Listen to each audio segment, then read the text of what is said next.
Hello and welcome to Talent Explosion. I'm Bill Doherty, your host. Very happy that you joined in today. So let's get on with the show.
Wasn't that magnificent? Memory from Cats.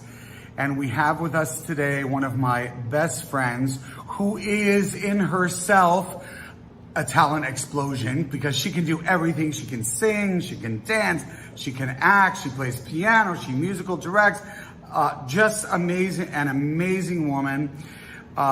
This is Angie Rose. Angie, welcome to Talent Explosion, and thank you so much for being with us today. Thank you, Bill. So before we get into talking about all the latest things, let's just do a little summary of your musical life. So I know you grew up in a very musical family.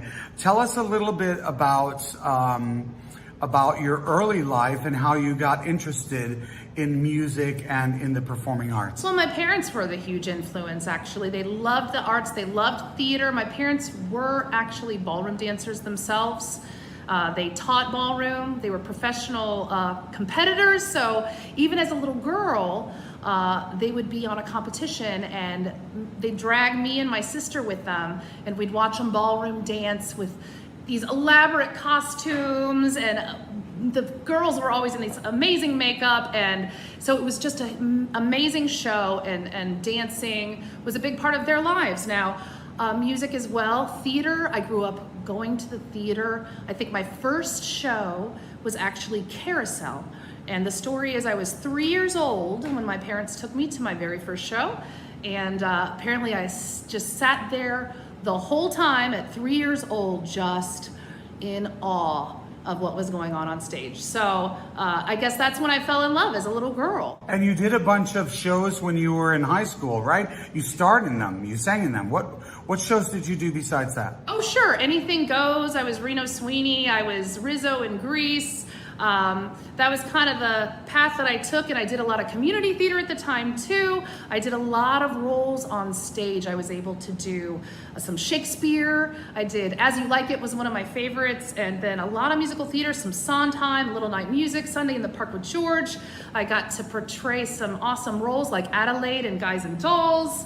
And oh my gosh, I love that role. It's the one that's coming down with the cold, right? And some person could develop a cough. Exactly. Yeah. Achoo! Yeah. Exactly. That's fun. Some great stuff. So then you went to college. You enrolled at Kent State. I graduated from Kent State University in Ohio. I'm an Ohio girl. Yay. And so I have a degree in vocal performance, and I also have a degree in communications. And so besides performing, you've done a lot of musical directing.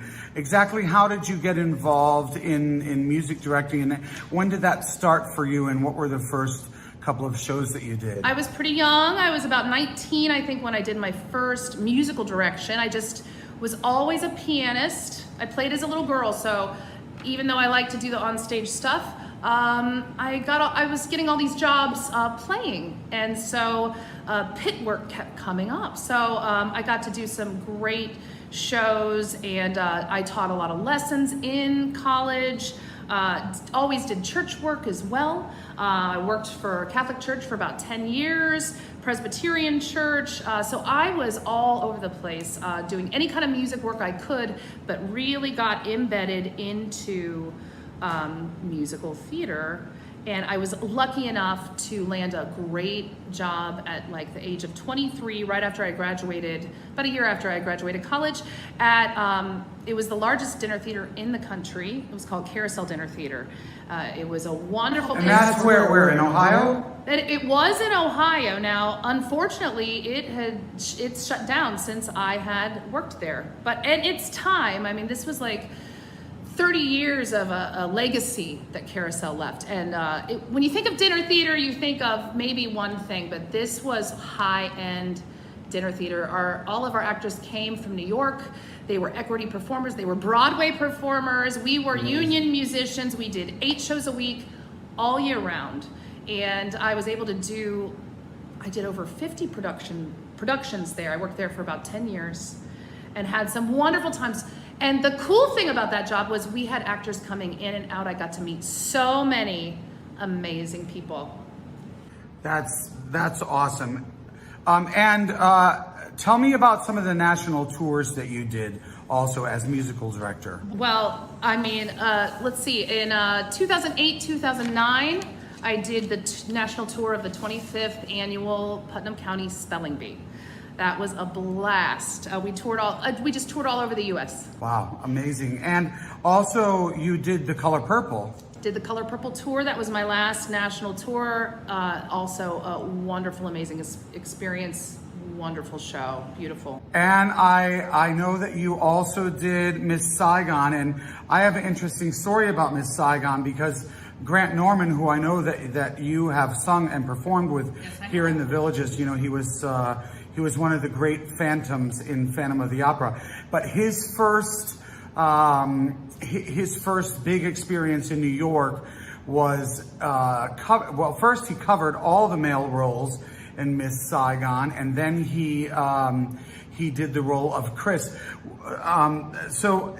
What other things did you do I know that you did Smokey Joe's Cafe in Vero Beach. Right here in Vero, there's a wonderful theater, Riverside Theater. It's a great theater over there. Had a great time doing Smokey Joe's Cafe. So what is that like traveling around? You're like on a bus. It's like hotel to hotel. You're like show to show, gig to gig. Is that exhausting? You're either flying on a plane to get to your next hotel, or sometimes you're on a bus to get to your next hotel, and you get used to the lifestyle for sure. You feel detached from your normal life when you're doing tour life.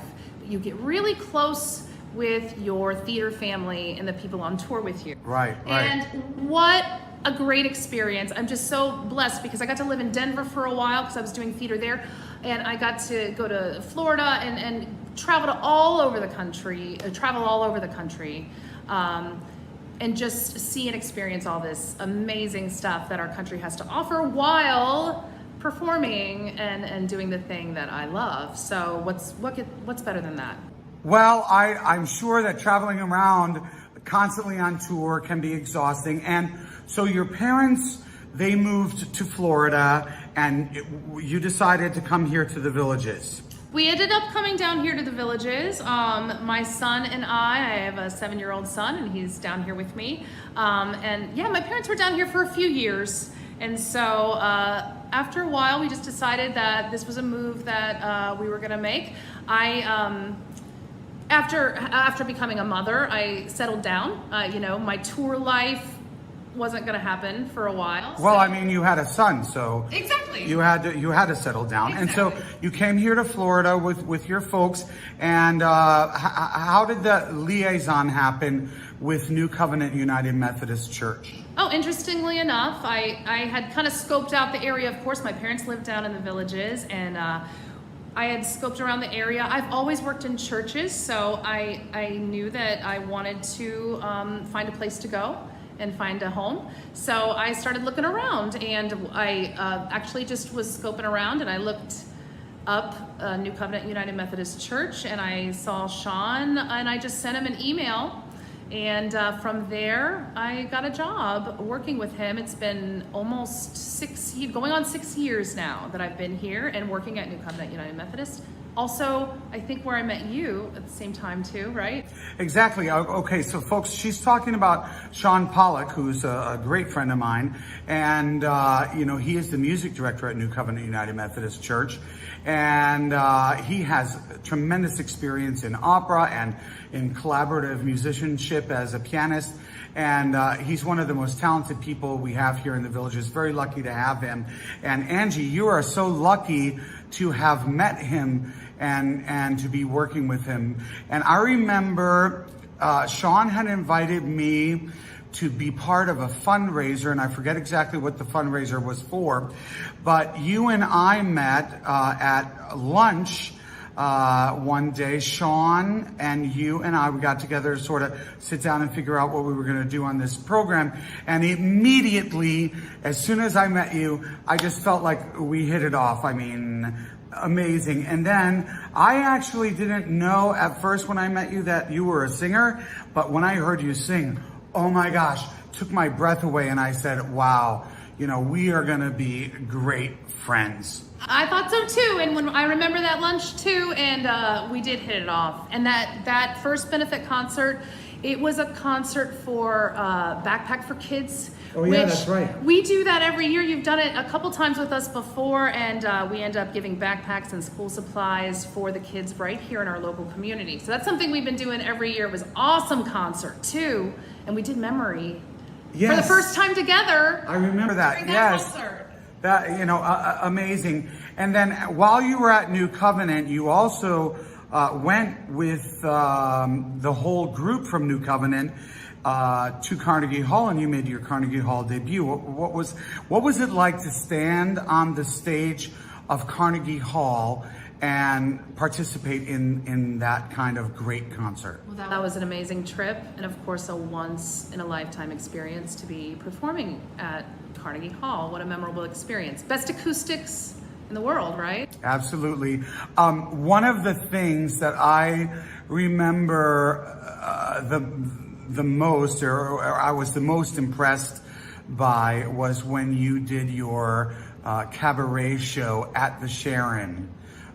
Tell me how that came about, and how did you put that all together? That was interesting and so much fun. I was approached by Whitney Morse, the artistic director of the Sharon here in the Villages, and she was doing a series and said, would you like to do a cabaret? And, what's your theme? And I said, I would love to do a cabaret, and I'm gonna find a theme. And so my theme ended up being Life in the Pits, where I was able to kind of talk about a little bit what I'm talking to you about. Right, like being a director and being in the pit orchestra all the time. Right. And then I got to sing. It was fantastic. I've got to do a one-woman show then at New Covenant United Methodist Church. And my friend Ryan Lockle and I last year produced A Quiet Christmas, which was a Christmas concert that we did. We're going to be doing that again this year. And I did write an original for that too, so I'm excited about re-releasing that this year. So I remember when you and I and Kathleen and the St. Timothy's Choir was invited to go to Rome to sing for a festival mass with Pope Francis, and we also did the European debut of my Requiem Mass, and you were part of that group. That was really a wonderful experience, and I appreciate you coming along on that trip and being a part of that amazing experience. And I think in that experience, you and Kathleen Kane and I kind of bonded. We sort of hung out a lot together, and then you ended up getting hired at the Villages radio station with your own show. Tell us a little bit about that and when it is and all of that. Well, I've been at WVLG, the Villages radio station here, DJing. It's so much fun. Been there about 3 years, and I just love it because music, of course, is my life.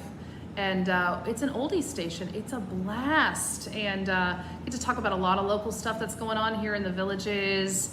And I think that, it's a niche for me too. So it's been a really great fit and a great addition to my life here. So.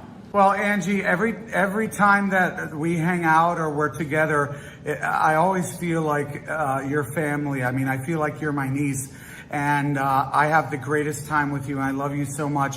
And we began collaborating a few years ago on a few shows. We wrote together or arranged together the Andrew Lloyd Webber review show the first time that we did it. And we've done a Stephen Schwartz review show that we worked on together. You've starred in those shows. We did the Leonard Bernstein tribute. We did. The beautiful reviews we've done together and performed together. I love collaborating with you. And so many times when the singing servers were at Katie Bell's, someone would call in sick, and in a panic, I would, dial you up and call you, hey, Angie, can you come, so-and-so's called in sick, can you come sing a song for us at Katie Bell's with the singing servers tonight? And you were always so gracious to come and help us out with that. And one of the favorite songs that you sing that I love playing for you is Stars and Moon from Songs for a New World.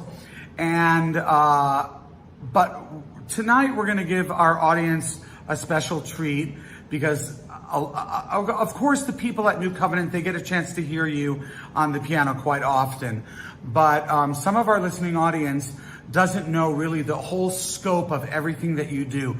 So we're going to give them a chance to listen right now to Stars and Moon with you accompanying yourself, acting and singing at the piano, the one-woman show that you are, your own talent explosion. This is Angie Rose in Stars and Moon.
I'd rather have a yacht.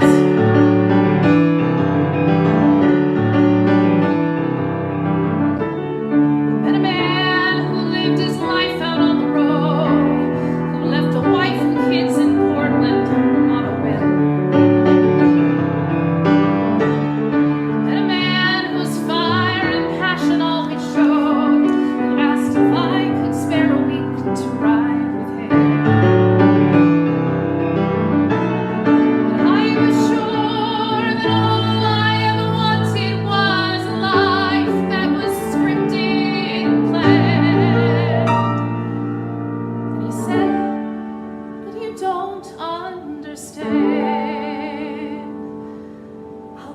Stars and the moon and the open highway and a river beneath your feet.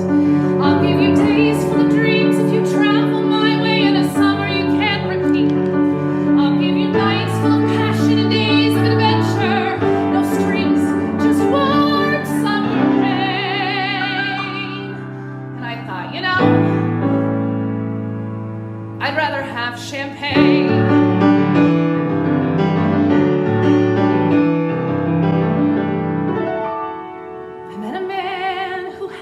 Fortune in the bank, who had retired at age 30, set for life. I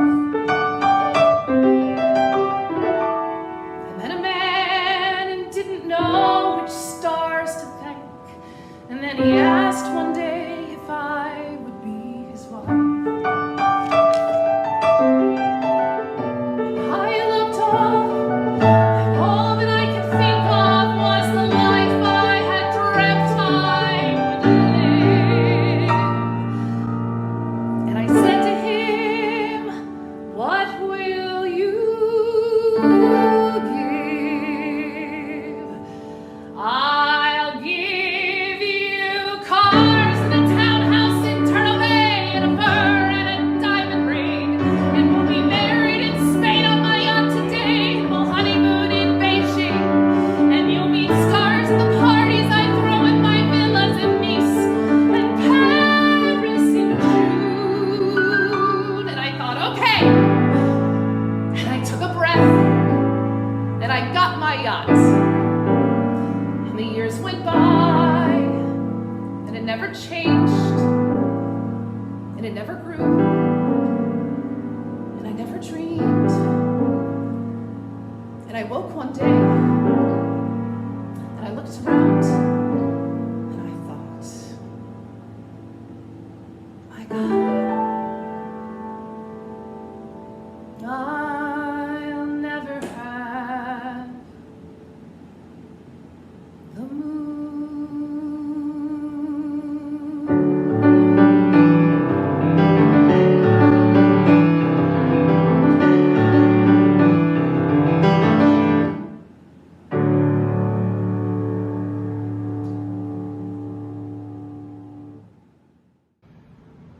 I'll never have the moon. I mean, just what a great song. It just tells the tale of wanting and experiencing and then realizing all the things that you've missed along the way of life. And I can certainly relate to that. It's a song of inspiration.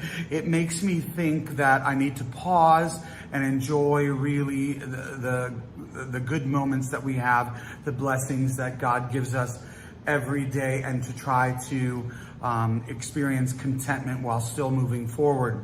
And it's not about all the materialistic things, right? Stars and Moon, and that's brilliant. A beautiful song about non-materialism, and a beautiful song, beautiful show. Jason Robert Brown, yeah, and they did it recently here at the Studio Theater. Fernando Varela was in that along with Whitney Morris, I believe, and I think Sean Pollock played piano for that. It was a great production there. Yes. Yeah.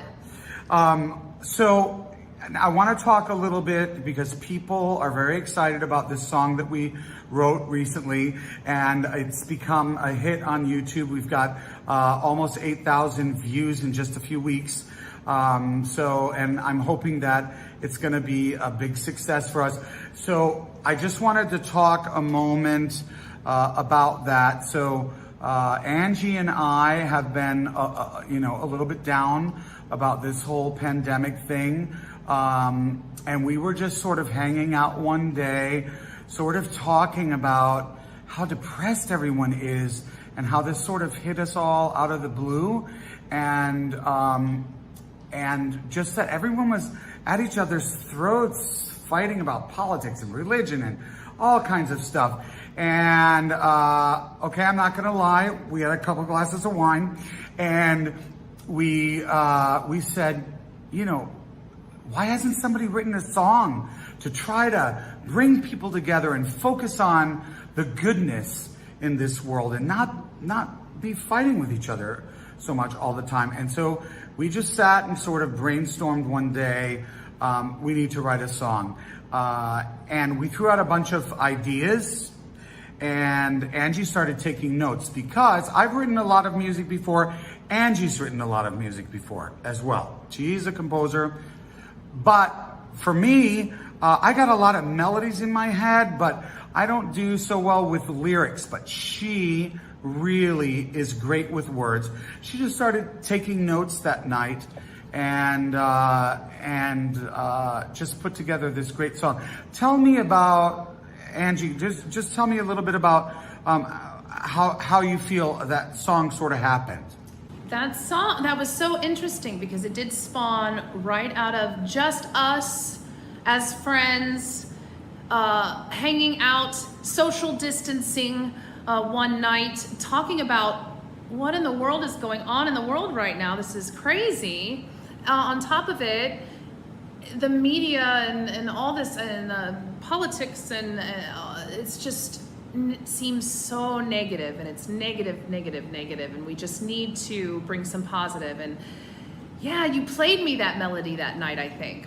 You went to the piano, you said, I have this in my head. I have this in my head, and it was different. It was like, together we can change the world. That's all I had in my head. I mean, I had a melody, but I didn't have the words. And you had the piano part there. And I got a billion melodies in my head. I'm a little bit crazy. I wake up in the morning kind of with melodies in my head, but there's probably medicine for that. But anyway. We had to change the world. Yes. And we had some music and we had recorded a little bit of music. And so when we knew what we wanted to kind of say, and there were just certain things we knew we wanted to say. Right, about dignity and respecting each other and spreading love and all that stuff. And then I remember the next morning, I woke up, I went to my computer, and I had this email from you, and it had the lyrics to the song. Not actually the final lyrics that we have now, but pretty close to it. And I read it, and I started crying, and I said, oh my God, this is beautiful. I'm gonna sit down and I'm gonna write the music. So we did. I wrote the music and we went back and forth a couple of things and had Angie on the phone, and then she came over. Social distancing. We kind of like tried to tweak the words in the music, and we finally settled on the final version of this song, and it's really blessed people.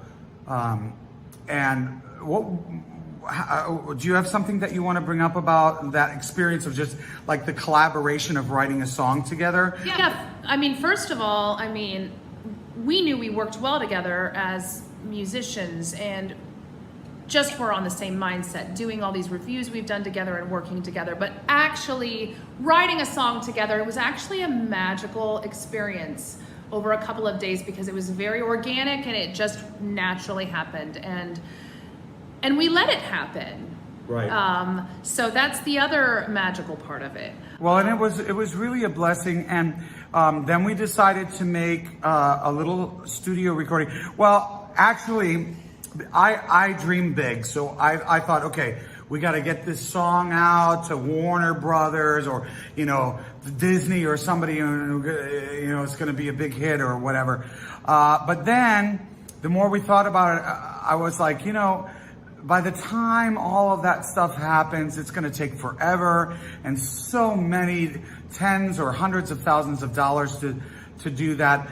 I said, Angie, let's just you and I sing it, and we'll maybe bring in Jerry Bruno, which we did, and he was wonderful, and John Gaffney on bass, and we just put a little demo together just to share with friends and to put out there on the internet to try to immediately spread some goodness and some happiness, which we both felt we desperately needed in this world.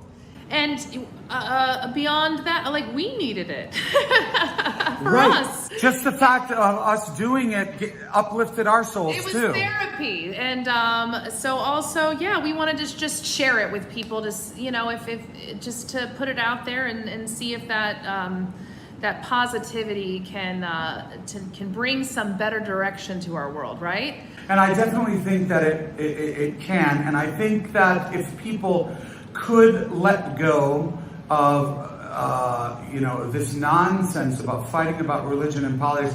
I remember when I was growing up, my mother used to always say, one thing we don't talk about at parties is religion and politics. Nowadays, it just seems like everybody's at each other's throats, and we need to stop. We need to stop, and we need to join together, and we need to spread love and kindness and joy and respect. It's true, Bill. It was very important too in the chorus that we put the word or the phrase respecting one another. And by respecting one another, yes. We will build a brighter place and change the world. Together we will change the world. I mean, I think it's a fabulous song. Then again, I wrote it, so it's okay. Anyway, Angie, it has been a blast having you here today. My pleasure, always. Thank you so much for coming on Talent Explosion. We're going to leave our listening audience today with this little demo recording of this song. And you can find it on YouTube if you type in Change the World. And it's on my YouTube page, so you might have to put Change the World Bill Doherty or something like that. But you can find it and listen to it again if you like it. And hopefully something will happen with it. I think maybe something will. It's very interesting. The first day that we put it up there, we got messages from Texas A&M University asking us to release the song and write a special arrangement for their choir. There's also a choir that contacted Angie from Ohio, a high school choir that wants us to do an arrangement. So things are happening with this song. Please support it, share it with your friends. I hope it's going to be a blessing to you. Thank you. God bless you, Angie. God bless you too.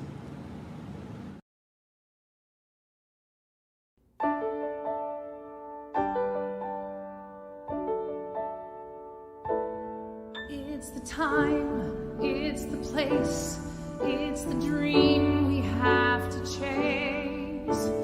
Listen to the beating of your heart. Hold on tight, don't let go. Let your passion overflow.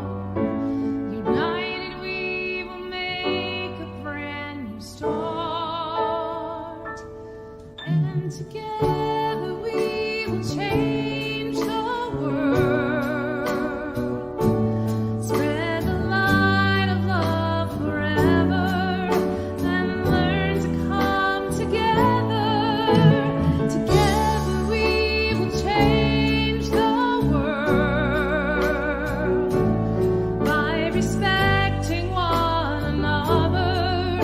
We will build a brighter place and change the world.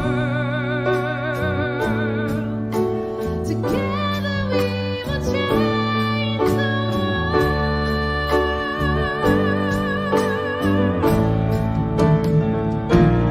It's the time, it's the place to protect the human race. Together we will write our destiny. We'll create, we'll preserve, take the chance that we deserve. Ignite a spark to light the way to peace. Together we will change the world. Spread the light of love forever and learn to come together. Together we will change the world by respecting one another. We will build a brighter place and change the world. Together we will change the world.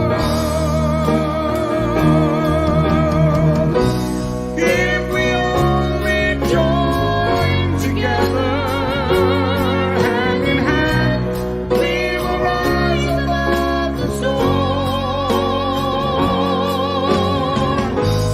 With the hope and the promise of tomorrow, there's no mountain that's too high. We will surely touch the sky on the wings of one another. We will soar. Together we will change the world. Spread the light of love forever and learn to come together. Together we will change the world by respecting one another. We will build a brighter place and change the world. It's the time to make a difference. We'll conquer all our fears. We will build a brighter future while crying all our tears. We will learn to join together. We will write our destiny. We'll create, we'll preserve.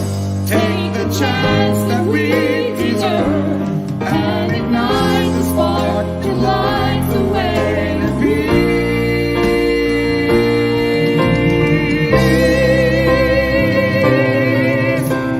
Together we will change the world.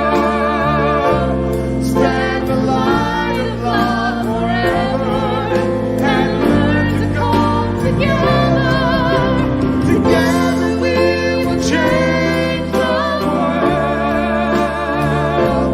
by respecting one another. We will build a brighter place and change the world. Together we will change the world. Together we will change the world.